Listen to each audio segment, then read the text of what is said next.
Best bites forever.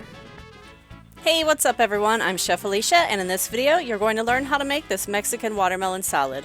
I'm starting off here by cutting up a red onion. I have half of a red onion here, and I've cut it flat ways and then I did it long ways, and now I've turned it the other direction and I am getting this nice small dice.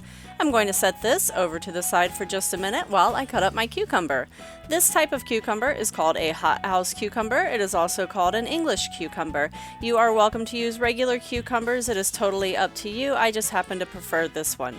I'm going to cut this into fours like so, and then into bite-sized pieces. The next thing that I'm going to do is add my red onions back into my cucumbers, and I'm going to leave just a little bit of them so that when I taste it later I can decide to add more or not. So this is my watermelon that I'm going to use. I did do a tutorial last week on how to cut up a watermelon, but just in case you missed it, here is a really quick little review. And in this particular case, we do need to remove all of the rind from the watermelon. Here I have about 1/4 of a watermelon, and that is all that I need because I did have a rather large watermelon, which you may have already noticed. So I'm using about 1/4 of it all together, and I'm just going to cut it into bite-sized pieces. So again, I've cut it flat, and then I've cut it long ways, and now I am cutting it into the small squares. The idea here is to be able to get more than one ingredient onto your spoon at the same time.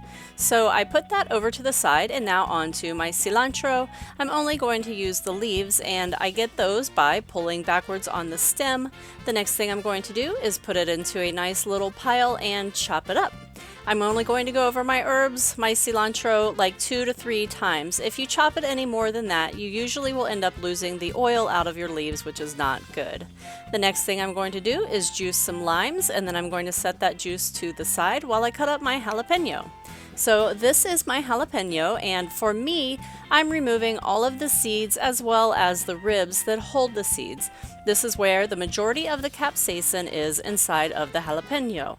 The capsaicin is what makes a jalapeno hot. So if you leave the ribs in, you're going to have a hotter watermelon salad. For me, removing the ribs and the seeds makes a good level of heat for me and my kids. So this is perfect for us. I've done a very small dice. I'm going to add that into my watermelon, and I'm also going to add the cucumbers and red onions. Some people don't like the cucumbers in their watermelon salad, but I think that cucumbers scream summer. They're super refreshing, and I want them in there. Next, I'm going to add in my lime juice and just a little bit of honey, maybe let's say a tablespoon or so. And then I want to add in my feta cheese. Feta gives it a really nice little saltiness that contrasts with the sweet and the watermelon. They go really well together. I'm going to give it a nice little stir, and then I want to taste a couple of pieces and just make sure that I have the right amount of lime juice as well as the right amount of honey. I'm very satisfied with this. It is absolutely delicious, and this is what it looks like when it's all finished.